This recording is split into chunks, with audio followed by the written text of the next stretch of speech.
Hello friends, M and C education में आप सबों का बहुत बहुत स्वागत है। M and C education welcomes you all. Today we are going to see JSSC previous years paper series on general maths.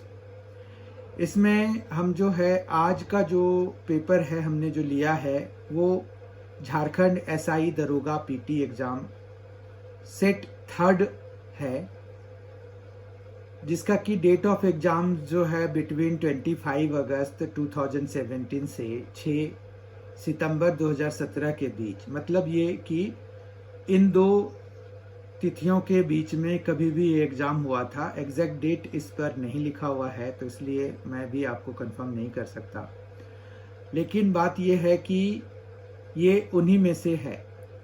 ये PT एग्ज़ाम जो है इन्हीं दोनों तिथियों के बीच में लिया गया था। उन्हीं से हमने यहाँ पर वो जो 3rd सेट जो हमारे पास अवेलेबल है वो आज उसके 20 क्वेश्चंस हम डिस्कस करने वाले हैं। आइए बिना टाइम को ख़राब किए, समय को गंवाए, इस सेशन की शुरुआत करते हैं। आज का क्वेश्चन 1 है, an egg seller buys 8 dozen eggs at the rate of 4 eggs for ₹1. 1 dozen eggs were damaged due to transportation issues. By what rate he must sell each egg to get a profit of 5%? तो इस question को करने के लिए हम सबसे पहले एक काम करते हैं कि टोटल CP निकाल लेते हैं कि कितना कॉस्ट प्राइस लगा। अब 8 डजन अगर है तो टोटल एग्स कितने हो गए, तो 8 × 12 यानी कि 96 एग्स हो गए। ठीक है, अब फिर ये कह रहे हैं कि 4 एग्स फॉर ₹1, तो 96 एग्स के लिए 24 रुपीज़, मतलब 1/4 ऑफ दिस लग जाएगा। तो टोटल CP जो है वो कितना रुपया हो गया, 24 रुपीज़ का हो गया। अब फिर ये आगे कह रहे हैं कि 5% का प्रॉफिट चाहिए उनको। 5% का प्रॉफिट चाहिए, तो 24 रुपीज़ का प्रॉफिट जो है वो कितना होना चाहिए। तो प्रॉफिट अगर देखेंगे तो 24 का 5% कितना हो जाएगा, ₹1.20, मतलब 1.20 रुपया हो जाएगा प्रॉफिट। तो टोटल SP जो है हमारा, अगर 5% का प्रॉफिट चाहिए तो SP, CP और प्रॉफिट का सम होना चाहिए, मतलब 25.20 के बराबर होना चाहिए। तो ये तो चलिए हमने रुपए में लिखा है, तो पैसे वाइज जो है ये कितना हो जाएगा, ये 2520 पैसे हो जाएगा, ये अगर ये रुपया में था। ठीक है, अब वो कह रहे हैं कि वो कितने में बेचे। उसमें भी हमें ये भी कंसीडर करना है कि 12 जो अंडे हैं वो ऑलरेडी डैमेज हो चुके हैं, मतलब उनके पास अब 84 एग्स ही बचे हुए हैं। तो SP ऑफ 1 हमें चाहिए, क्योंकि by what rate he must sell each egg. यहाँ देखिए ईच एग का हमें चाहिए, तो यहाँ पर 84 एग्स को 25-20 पैसे में अगर बेचेंगे वो, तो जाके 5% का प्रॉफिट होगा। तो हम जो है SP ऑफ ईच एग अगर हम पता करना चाहते हैं तो SP ऑफ ईच एग हमारा हो जाएगा 2520/84। अब 84 से अगर हम इनको कैंसिल कराएंगे तो ये देखिए ये 84 3 होता है 252, एक जीरो लग जाएगा, यानी कि उनको कितने में बेचना चाहिए, 30 पैसे में एक एग को बेचना चाहिए। ऑप्शन वाइज A ऑप्शन हमारा करेक्ट हो जाएगा। Question number 2, 2/3 of 225 is how much more than 3/4 of 180। अब इसमें देखिए कि हमारे पास दो नंबर्स हैं, उन दोनों के कुछ जैसे 2/3 of 225, तो हम पहले 2/3 of 225 निकाल लें। अब ये 3 से तो कैंसिल हो रहा है, तो ये कितने में हो रहा है, 3 7 और 3 5 जो 75 में हो रहा है, यानी कि 150 हो गया 225 का 2/3। फिर इसी तरह से हमें जो है 3/4 ऑफ 180 भी निकालना है। अब 180 जो है 4 से 45 में कैंसिल हो जाता है, तो ये 135 हो गया। अब दोनों के बीच का डिफरेंस निकालना है ना। How much more than 3/4 of, तो डिफरेंस निकालेंगे तो हमें पता चलेगा ना कि ये जो 2/3 ऑफ 225 है वो 3/4 ऑफ 180 से कितना ज्यादा है, तो ये 15 ज्यादा है। माइनस करने से हमें ये पता चला। तो यहाँ पर option wise D option correct है। Question number 3, if 20% can complete a work in 10 days, then in how many days 25% will complete that work? अब यहाँ पर जो है यूनिटरी वे हम लगाएंगे, यूनिटरी मेथड लगाएंगे। 20% जो है वो कितने दिन में काम कंप्लीट कर रहे हैं, तो 20% जो है उसको काम कर रहे हैं 10 डेज में, है ना। तो अगर हम देखें कि 1% जो है 1% उसको कितने दिन में कर पाएंगे, तो 200 डेज में कर पाएंगे। ठीक बात है, ये समझ में आ गया। अब जो है हमें चाहिए कि then in how many days 25%, तो 25% जो है वो कितने दिन में कर पाएंगे, तो 200/25 डेज में कर पाएंगे। तो इस तरह से ये कैंसिल करा दीजिए, तो 8 आ गया, तो 8 डेज में वो काम कंप्लीट कर पाएंगे 25%। ऑप्शन वाइज ए ऑप्शन हमारा करेक्ट हो गया। Question number 4, Mohit reaches his school in 20 minutes with constant speed. If school is situated at 800 metres away from his house, what is the speed of Mohit. अब speed of मोहित अगर option wise देखें तो उन्होंने 40 metre per minute, 20 metre per minute, 80 metre per minute और 160 metre per minute, मतलब unit अगर हम देखना चाह रहे हैं तो उन्होंने मीटर पर मिनट ही रखा हुआ है। तो यहाँ पर 800 मीटर्स का डिस्टेंस है और हमें जो है स्पीड निकालना है, तो स्पीड इज इक्वल टू क्या होता है, स्पीड होता है distance upon time, right. Distance upon time होता है। तो डिस्टेंस यहाँ पर कितना है, 800 मीटर्स का है और टाइम कितना है, 20 मिनट्स का है। तो ये जब हम कैंसिल कराएंगे तो हमारे पास ये देखिए 40 आ गया ना, तो 40 मीटर पर मिनट का आ गया। ऑप्शन वाइज अगर हम देखें तो ए ऑप्शन करेक्ट हो गया। Question number 5, a train running at 6/13 of its normal speed reaches a place in 26 hours. तो यहाँ पर जो है वो अपने नॉर्मल स्पीड का 6/13, तो हम यहाँ पर नॉर्मल स्पीड सपोज कर लेते हैं। नॉर्मल स्पीड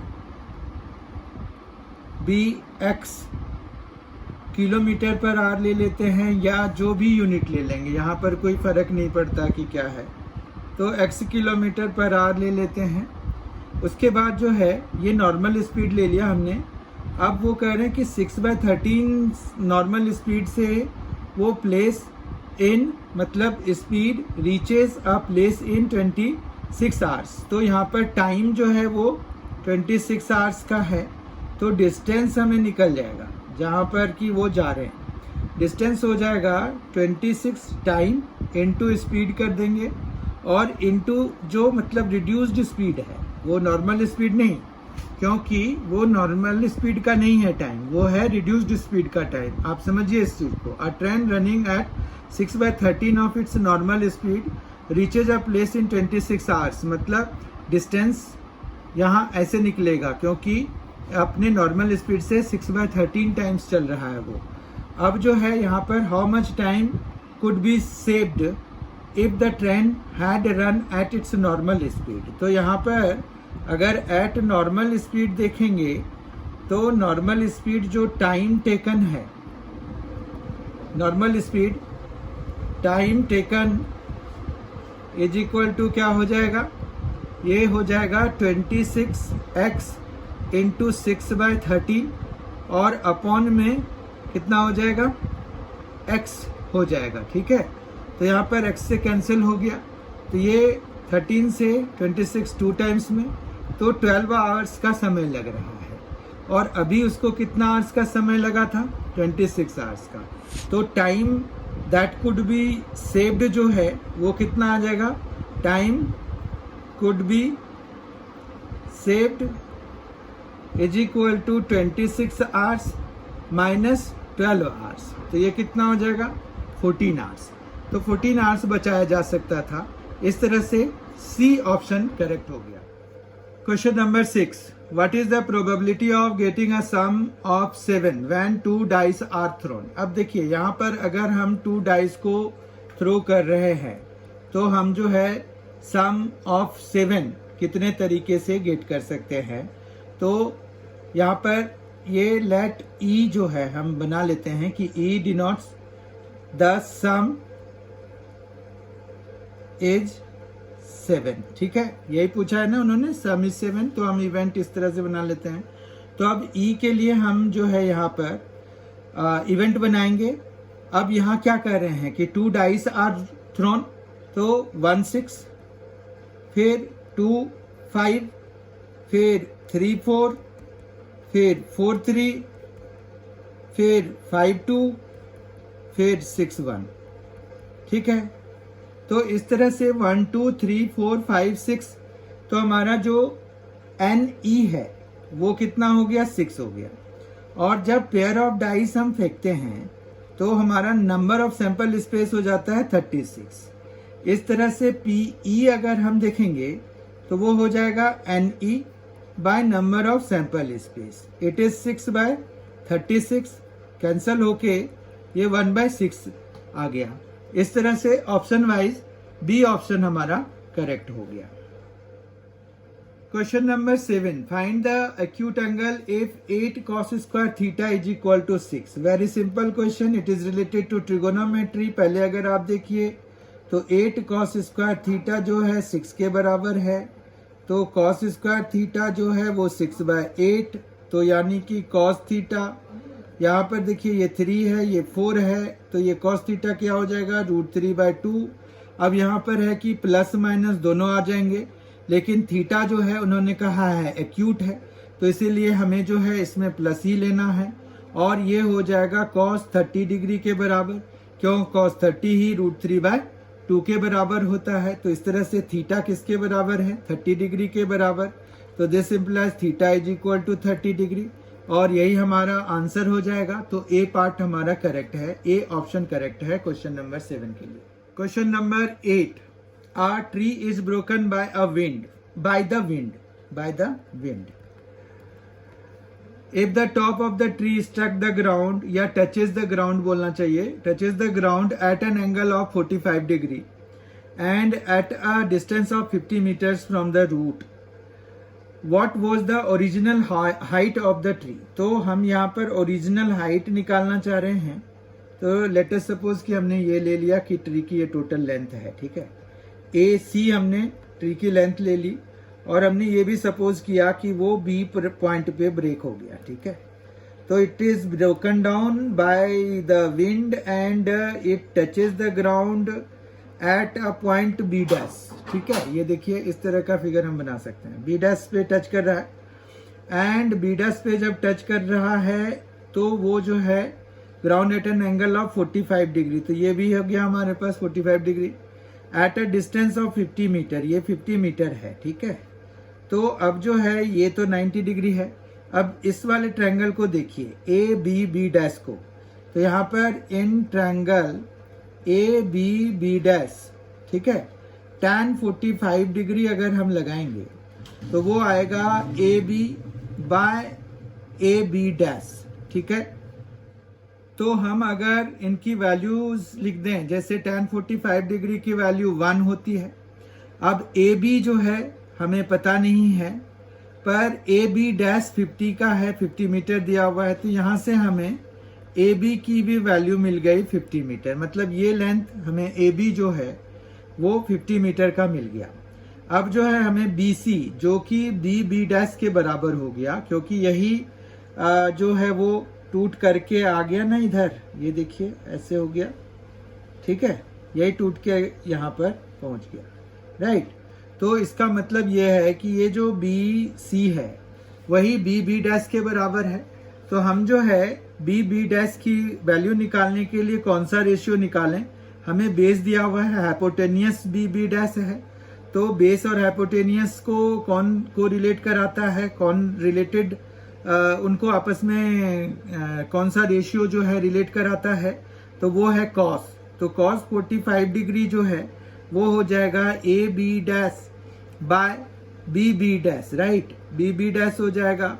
अब जो है यहाँ पर ये कॉस 45 डिग्री होता है 1/√2 और ए बी डैश जो है वो 50 है और बी बी डैश हमें निकालना ही है।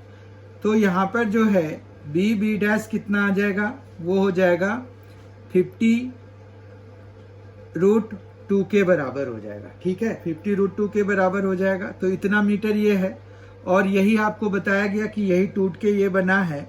तो ये यानी कि ये जो BC है और BB डैश है वो आपस में बराबर हैं, तो ये BC के बराबर है।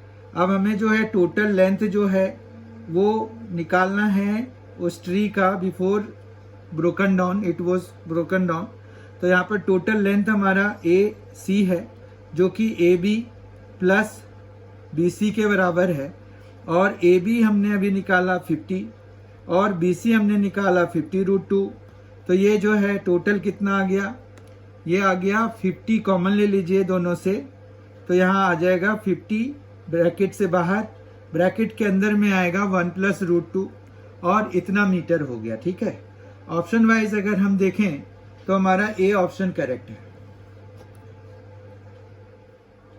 Question number 9, if area of an equilateral triangle is 49√3 square unit, then what is the length of its each side, and second part is what is the altitude, distance from vertex to opposite sides of the equilateral triangle। तो हमें ये दोनों ही part करने हैं इसके। तो यहाँ पर सबसे पहले तो देखिए area of an equilateral triangle दिया हुआ है 49√3। ऐसे एरिया कितना होता है, area of an equilateral triangle is equal to √3/4a² के बराबर होता है। ठीक है, और ये हमें कितने के बराबर दिया हुआ है, 49√3 के बराबर दिया हुआ है, ये गिवन है। ठीक है, यहाँ तक कोई दिक्कत नहीं है। अब √3 से ये √3 कैंसिल करा दें अगर, तो we have a² is equal to 49 × 4। 49 7 का स्क्वायर होता है और 4 जो है 2 का स्क्वायर होता है। इस तरह से यहाँ से a इज इक्वल टू क्या हो जाएगा, a निकालने के लिए हमें ज़्यादा मेहनत करने की जरूरत नहीं है, स्क्वायर हटा दीजिए दोनों साइड से, तो ये 7 और ये 2, तो इस तरह से ये 14 हो जाएगा। तो A जो मतलब साइड की लेंथ है वो 14 आ गई। ऐसे अगर हम देखें तो हमारे पास सिर्फ एक ही है ऑप्शन जिसमें कि 14 हमें साइड की लेंथ दी हुई है, तो ये A ऑप्शन हमारा करेक्ट हो गया।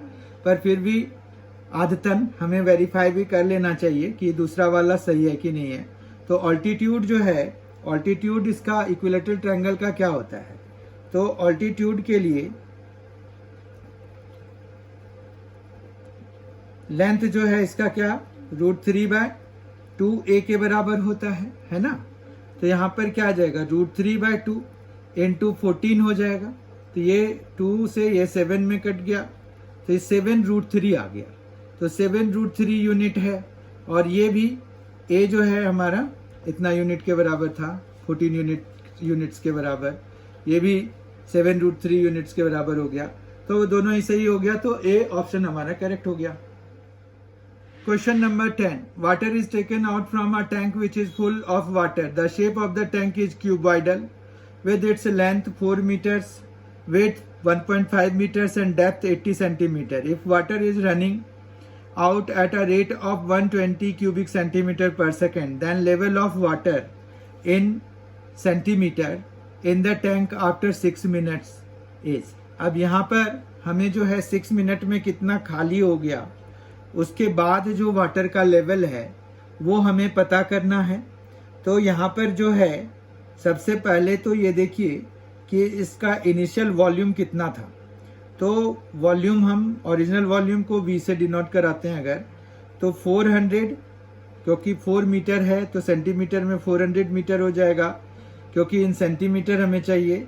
फिर ये 1.5 मीटर को आप 150 सेंटीमीटर लिख सकते हैं और इसको हम 80 सेंटीमीटर लिख सकते हैं। तो इस तरह से इतना क्यूबिक सेंटीमीटर ये जो है हमारे पास अभी वाटर है। If water is running out at a rate of 120 cubic centimetre पर सेकेंड, तो 6 मिनट्स में वो कितना खाली हो जाएगा।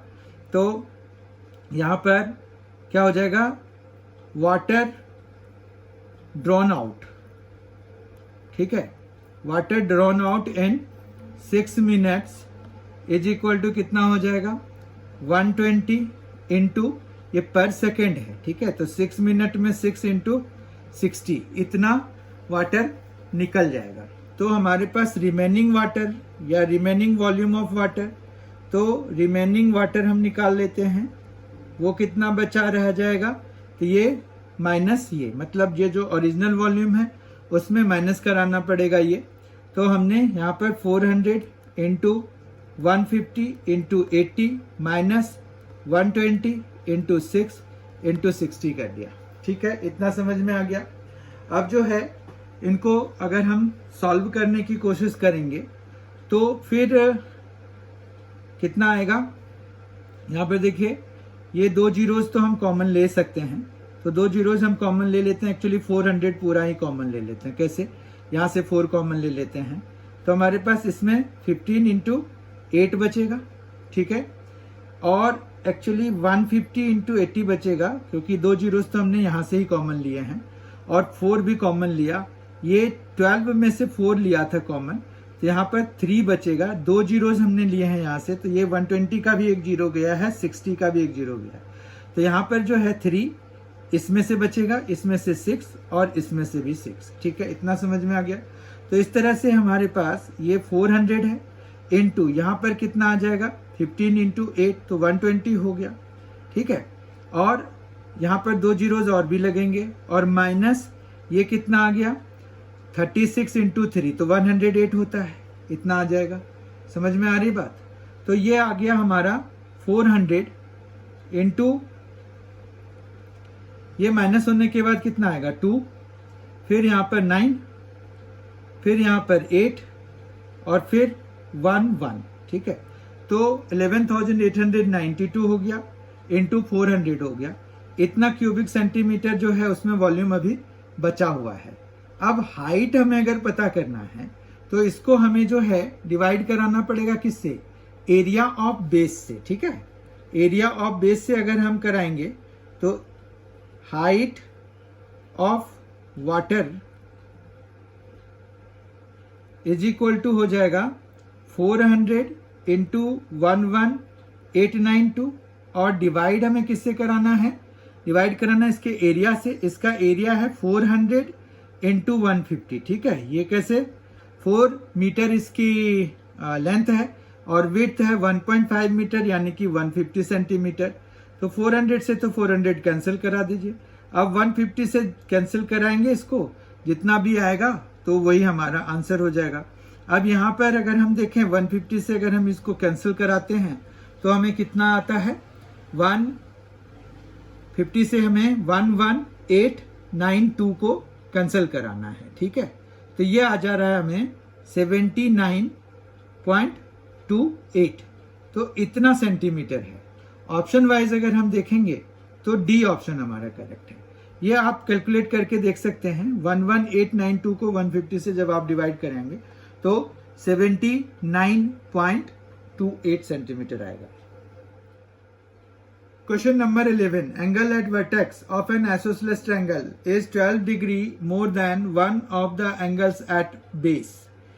तो यहाँ पर जो है आइसोसेलेस ट्रायंगल के वर्टेक्स का एंगल जो है 12 डिग्री ज्यादा है उसके बेस एंगल में से किसी एक एंगल से, तो एक्चुअली बेस एंगल्स तो बराबर ही होते हैं इसके, तो हमें यहाँ पर इस तरह से सपोज करना चाहिए कि ये एक्स एक्स हो गया, ये मान रखिए कि हमने ए बी सी जो है वो एक ट्रायंगल ले लिया, ये हो जाएगा x प्लस 12, तो जब हम ASP लगाएंगे एंगल सम प्रॉपर्टी तो उसके हिसाब से x plus x plus x plus 12, ठीक है, ये दोनों बेस एंगल्स हो गए और ये वर्टेक्स का एंगल हो गया, और ये किसके बराबर होना चाहिए, तो 180 डिग्री के बराबर होना चाहिए, ठीक है। तो यहां से 3x is equal to 180 degree minus 12 degree, तो 180 माइनस 12 जो है वो 168 डिग्री के बराबर हो गया है ना, 168 डिग्री के बराबर हो गया। जब हम इसको डिवाइड करेंगे तो 168 बाय 3, तो 3 5 जा और 3 6 जा, 56 डिग्री आ गया। ये तो x की वैल्यू आई है, ठीक है। हमें एंगल एट वर्टेक्स चाहिए, तो एंगल एट वर्टेक्स जो है वो कितना है, x प्लस 12 है, ठीक है। Angle eight vertex is x plus 12 degree, जो कि हो जाएगा 56 डिग्री प्लस 12 डिग्री, यानी कि कितना हो गया भाई, 68 डिग्री। तो ऑप्शन वाइज जो है कौन सा करेक्ट हो गया, तो सी ऑप्शन करेक्ट हो गया। Question number 12, the difference in length of parallel sides of a trapezium inscribed in a circle is 10 centimeter. If distance between parallel sides is 8 centimeter, then difference in length of its non-parallel sides is. अब देखिए ये बड़ा ही conceptual question है। Actually क्या होता है कि हमें अगर किसी भी सर्कल में कोई ट्रिपीजियम अगर हमने डाला ना, तो वो जो है आइसोसेलेस ट्रिपीजियम होता है। आइसोसेलेस ट्रिपीजियम वो ट्रिपीजियम होता है जिनका की जो नॉन पैरेलल साइड्स हैं वो इक्वल लेंथ की होती हैं, ठीक है, बात समझ रहे हैं आप। तो ये जो है, जैसे ये वाला ट्रिपीजियम अगर हम कंसीडर कर रहे हैं, तो ये जो है इनकी जो ये लेंथ है, ये वाली लेंथ, मतलब अगर ए बी सी डी है तो ए डी और बी सी की लेंथ बराबर होती है। तो हमें जो है और कुछ देखने की जरूरत नहीं है, ये 10 सेंटीमीटर 8 सेंटीमीटर कंफ्यूजन क्रिएट करने के लिए ही दिया हुआ है। इसका ए ऑप्शन करेक्ट हो जाएगा, क्योंकि ये जो नॉन पैरेलल साइड्स के बीच का डिफरेंस होगा वो 0 सेंटीमीटर होगा, क्योंकि ये एडी जो है बीसी के बराबर होता है इसमें। तो डिफरेंस जो है कितना हो जाएगा, डिफरेंस तो 0 हो जाएगा, तो डिफरेंस इज इक्वल टू 0, यानी कि ए ऑप्शन करेक्ट हो गया इसके लिए। क्वेश्चन नंबर 13 देखिए, क्वेश्चन नंबर 13 है, if length of each side of a rhombus is 10 centimetre and length of one of its diagonals is 16 centimetre, find the length of the other diagonal. तो ये question थोड़ा interesting है, क्योंकि अगर आप देखें तो हमारे पास रोम्बस किस तरह का होता है, इस तरह का होता है ना। तो यहाँ पर ये कह रहे हैं कि if length of each side of a rhombus is 10 centimetre, तो ये सारे 10 सेंटीमीटर हैं। उसके बाद ये कह रहे हैं कि वन ऑफ द डायगोनल्स जो है इनका वो 16 है। तो मतलब अगर हम ये सपोज कर लें कि ए बी सी डी एक रोम्बस है, ओ पर इनके डायगोनल्स इंटरसेक्ट कर रहे हैं, और डी बी की लेंथ हम मान लें कि 16 सेंटीमीटर है। तो देयरफॉर ओ बी जो है वो कितना हो जाएगा, 8 सेंटीमीटर हो जाएगा, ठीक है। तो हम जो है इसको 8 सपोज कर लेते, मतलब 8 हम इसको लिख सकते हैं। अब यहाँ पर क्या होता है कि रोम्बस में जो है ना डायगोनल्स जो है बाइसेक्ट ईच अदर, वो बाइसेक्ट ईच अदर के बेसिस पर हमने ओ बी की लेंथ निकाली, और bisect each other and perpendicular to each other as well, मतलब परपेंडिकुलर बाइसेक्टर्स होते हैं। तो यानी कि ये 90 डिग्री वो बना रहे हैं। इस तरह से ट्रायंगल ए ओ बी जो है वो एक राइट एंगल ट्रायंगल है ए ओ बी। तो हमारे पास यहाँ पर ये पाइथागोरस थ्योरम लगा सकते हैं ओ ए की लेंथ निकालने के लिए। तो O A is equal to क्या हो जाएगा, A B square minus O B square, right. तो ए बी स्क्वायर जो है वो है 10 का स्क्वायर, और ओ बी का स्क्वायर है 8 का स्क्वायर, ठीक है। तो ये हो जाएगा 100 माइनस 64, तो ये हो जाएगा 36 का रूट अंडर, तो ये 6 हो गया, ठीक है। अब फिर से वापस वही बात होगी कि अगर ओ ए हमारा 6 है तो ओ सी भी 6 हो गया, और एज अ रिजल्ट ए सी भी हमारा 6 हो जाएगा, ठीक, ए सी हमारा 12 हो जाएगा। तो A C is equal to twice of O A, है ना। अब ये हो गया 2 इंटू 6 सेंटीमीटर, यानी कि 12 सेंटीमीटर। तो अदर डायगोनल की लेंथ कितनी हो जाएगी, 12 सेंटीमीटर। तो बी ऑप्शन करेक्ट हो जाएगा इसके लिए। Question number 14, if tan theta is equal to 4/3, then what is the value of 4 sec theta minus 3 cos sec theta upon 4 sec theta plus 3 cos sec theta, right. तो हमें जब इनकी value निकालनी है तो tan थीटा हमें दिया हुआ है, तो एक ट्रायंगल बनाते हैं, उसमें ये थीटा सपोज करते हैं, ये कह रहे हैं कि ये 4 है, ये 3 है, क्योंकि p/b होता है ना, और थीटा हमने ये एंगल लिया है, तो ABC ट्रायंगल हमारा इस तरह का मान रखिए। तो ये जो है 4/3 है, तो पैथागोरियन ट्रिपलेट के हिसाब से ये 5 हो जाएगा।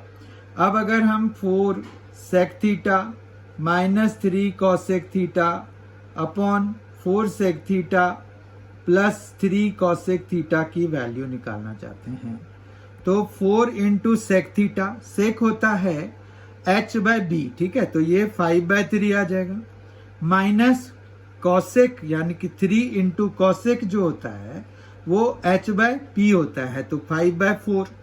इसी तरह से अपॉन 4 इंटू 5/3 और प्लस 3 इंटू 5/4, यही आ जाएगा, ठीक है।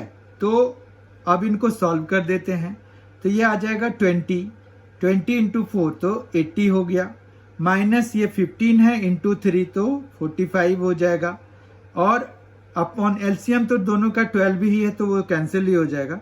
फिर नीचे क्या आ जाएगा, 80 प्लस 45 आ जाएगा, तो यहाँ पर कितना आ गया, ये 35 न्यूमरेटर में आ गया और डिनोमिनेटर में 125 आ गया। 5 से कैंसिल कराते हैं तो 5 7 जो 35 और 5 25 जो 125, तो 7/25 आ गया।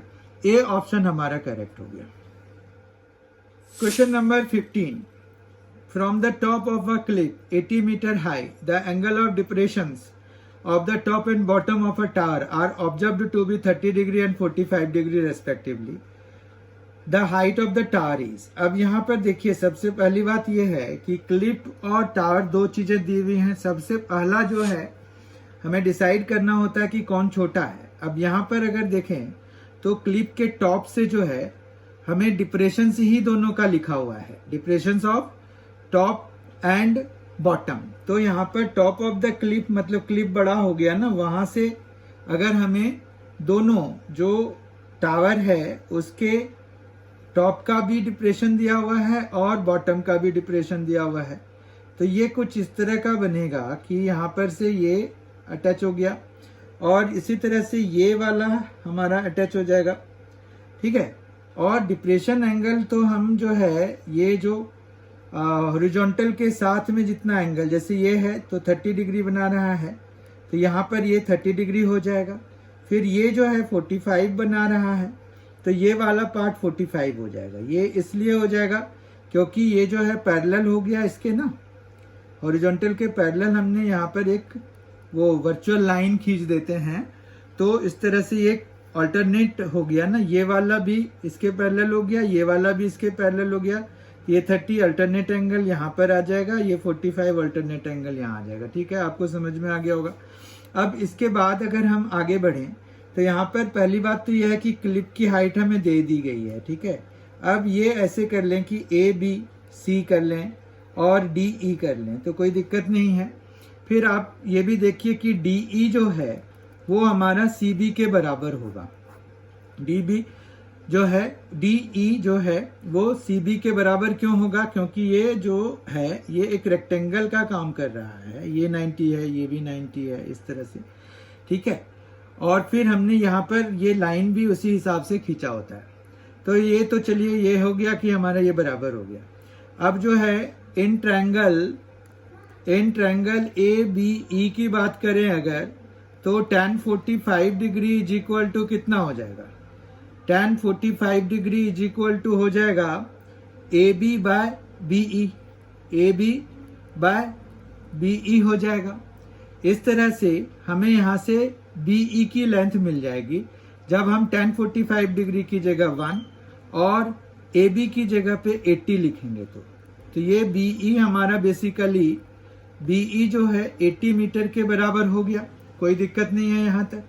उसके बाद लेकिन हमें जो है अब फिर से यही बात हो गई कि DE जब हमारा बराबर था तो हम जो है यहाँ पर BE के बराबर CD भी है, ठीक है ना।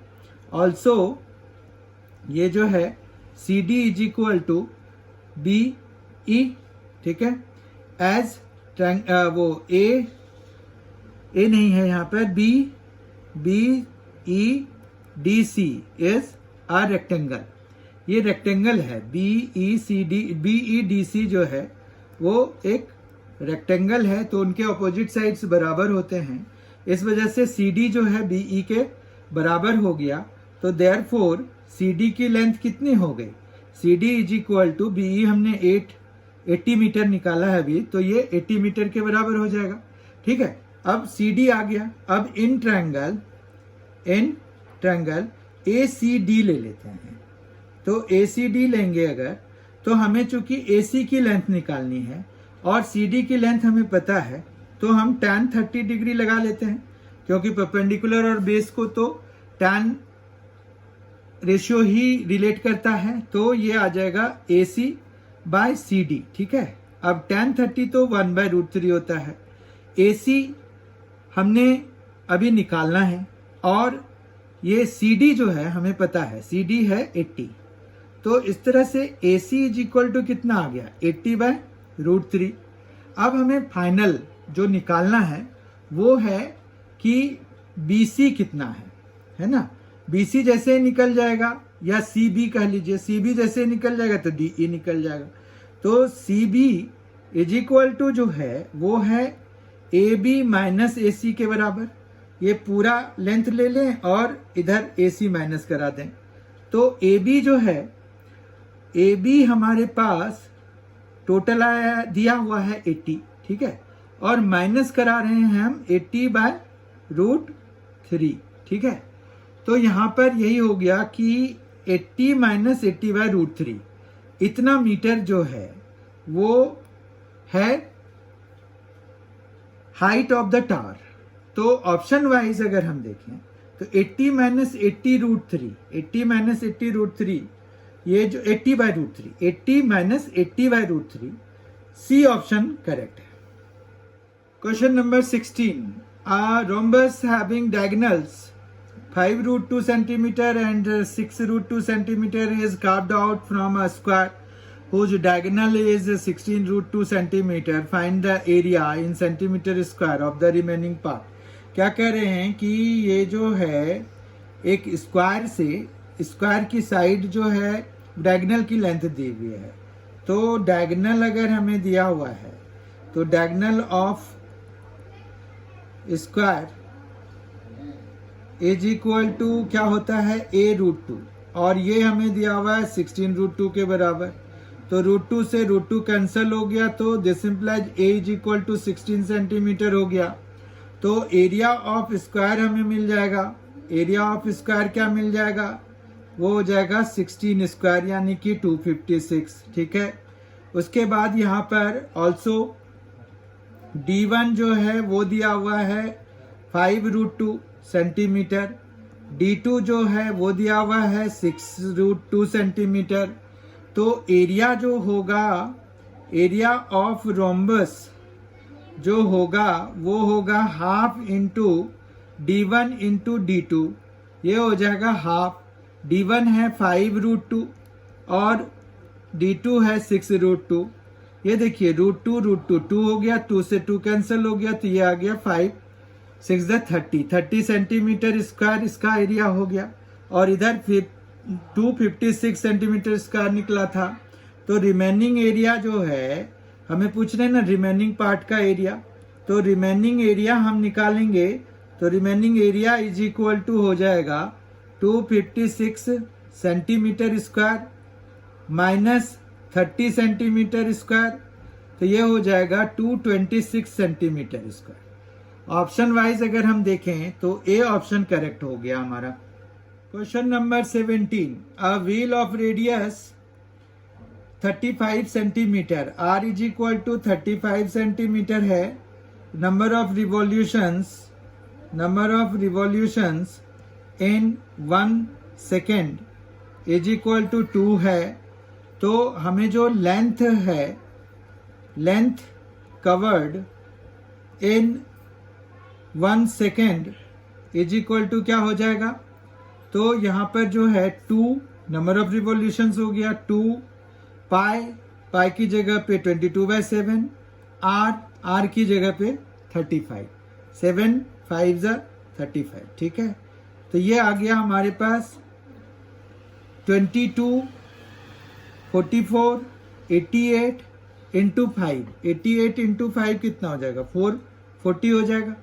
तो 440 कितना सेंटीमीटर कवर करेगा, ठीक है। तो अगर हम इनको मीटर किलोमीटर पर आवर में चेंज करना चाहते हैं, क्योंकि हमें speed of the vehicle in kilometre per hour हमें पता करना है, तो स्पीड निकालने के लिए हम क्या करते हैं, डिस्टेंस बाय टाइम। तो डिस्टेंस हमारा सेंटीमीटर में है, टाइम हमारा सेकंड में है।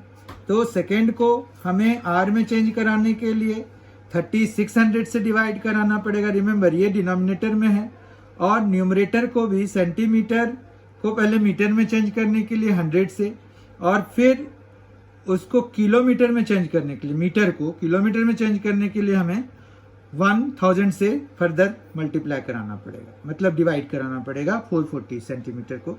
तब जाके ऊपर क्या आ जाएगा, ये सेंटीमीटर हट जाएगा, किलोमीटर आ जाएगा, ये सेकंड हट जाएगा, और यहाँ पर आ जाएगा आर। ठीक है, इतना समझ में आ गया। अब जो है ये देखिए 440 है, इनटू में 36 हो जाएगा, 36 हो जाएगा, और अपॉन में ये 1000 नीचे आ जाएगा। कोई दिक्कत नहीं है यहाँ तक। एक जीरो और कैंसिल हो रहा है तो हम करा देते हैं।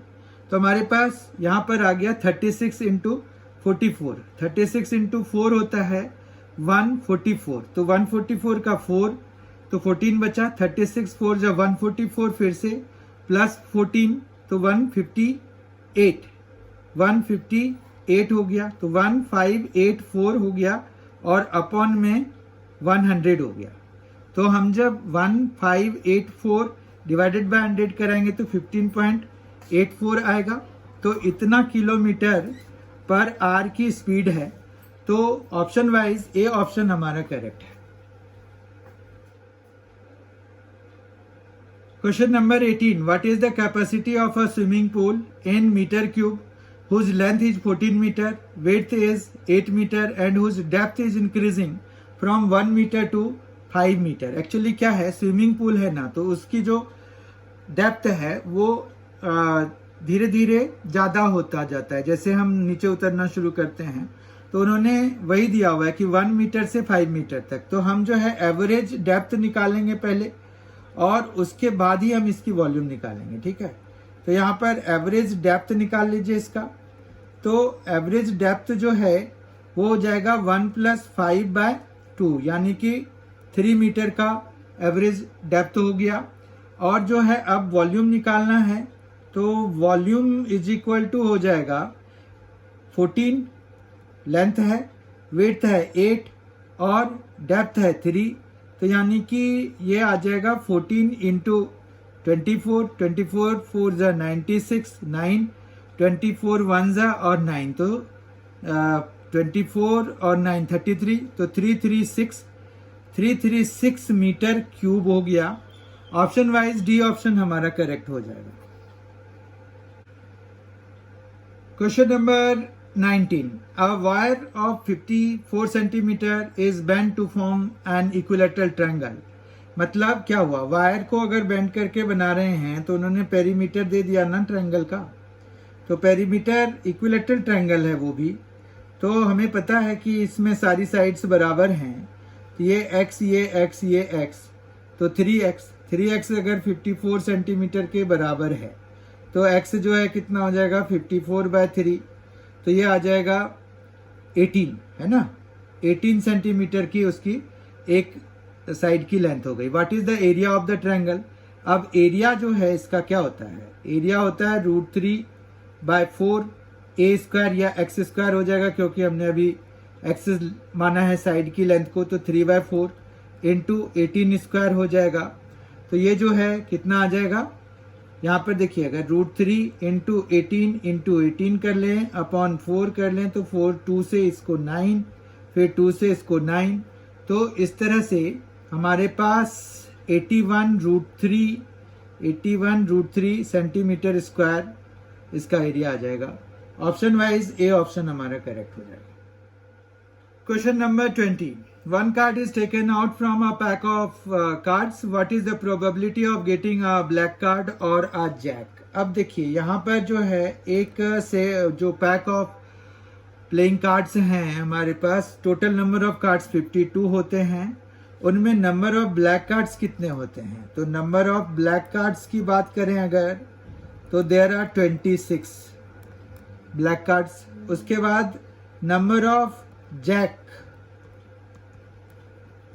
ऐसे तो नंबर ऑफ जैक 4 होते हैं, इसमें जो है 2 ब्लैक और +2 रेड होते हैं, ठीक है। तो इस तरह से ब्लैक तो 2 ही हुए, है ना, तो 2 इसमें आ चुके हैं, ठीक है। तो हमें 2 रेड को ऐड करना पड़ेगा, तो हमारे पास क्या आ जाएगा, therefore number of cards which is either black और जैक, ब्लैक हो या जैक हो, तो वो कितना हो जाएगा, वो हो जाएगा 28।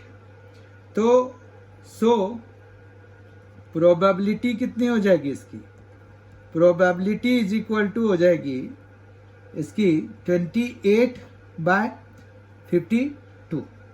4 से कैंसिल करा देते हैं, 7 हो गया और ये 13 हो गया, तो 7/13 आ गया, ठीक है। प्रोबेबिलिटी क्या होता है, number of favourable outcomes by total number of outcomes, number of favourable outcomes 28, total number of outcomes total number of cards के बराबर, तो वो 52, कैंसिल होके 7/13 आ गया। ऑप्शन वाइज डी ऑप्शन हमारा करेक्ट हो गया। इस तरह से हमने आज JSSC previous year paper series का सेट 8 कर लिया। ये जो JSSC previous years paper series का जनरल मैथ्स चल रहा है, इसकी जनरल रीजनिंग की भी बहुत जल्दी सीरीज लॉन्च होने वाली है। तो अभी तो जनरल मैथ्स का जो सेट 8 हमने कर लिया, तो आई होप ये सारे जो सेट्स हैं, इससे पहले जो जिनकी वीडियो आ चुकी हैं, वो सारे आपने देख लिए होंगे। अगर आपने किसी कारणवश नहीं देखा है तो प्लीज़ आप उन सारे वीडियोस को देखें, वो सारे बहुत ही इंफॉर्मेटिव, बहुत ही यूज़फुल हैं। उससे आपको जो जितने टाइप्स के प्रॉब्लम्स पूछे जाते हैं, उनमें से टाइप्स की जानकारी मिलेगी कि अच्छा ये भी टाइप हो सकता है, पेपर इस पर भी बेस्ड पूछा जा सकता है। और अगर हम पेपर लेवल की बात करें तो दिनों दिन जो है इनका भी, जेएसएससी का भी मैथ्स का, जनरल मैथ्स का पेपर का जो लेवल है वो हायर एंड हायर होता जा रहा है। जैसे आज के पेपर की ही बात करें तो उसमें उन्होंने हाइट्स एंड डिस्टेंसेस के भी पेपर क्वेश्चंस डाले हुए थे, हाइट्स एंड डिस्टेंसेस के 2-2 क्वेश्चंस इसमें हैं। तो उसी तरह से कुछ कंसेप्चुअल क्वेश्चंस भी थे जो सर्कल में है, जैसे हमने ट्रेपेजियम डाला तो वो कैसा सा होता है, तो वो काफ़ी इंटेलिजेंट क्वेश्चन माना जा सकता है। तो आपने ये देखा, और जब आप शुरू से देखेंगे तो मैंने इस जो सीरीज में वैसे क्वेश्चंस शुरू करे थे, जैसे जो पहले पेपर हुए थे उनको, तो कोशिश किया है कि क्रोनोलॉजिकल ऑर्डर में पेपर्स को रखा जाए, थोड़ी बहुत ही उलटफेर, जैसे 12 का पेपर हो गया, उसके बाद 15 का हो गया, उसके बाद अभी 17 का हो रहा है। तो आपको जो है क्रोनोलॉजिकली भी पता चलेगा कि जेएसएससी में क्या क्या चेंजेस आ रहे हैं, मतलब कैसे उनके डिफिकल्टी लेवल चेंज हो रहे हैं। तो I hope you have enjoyed today's session.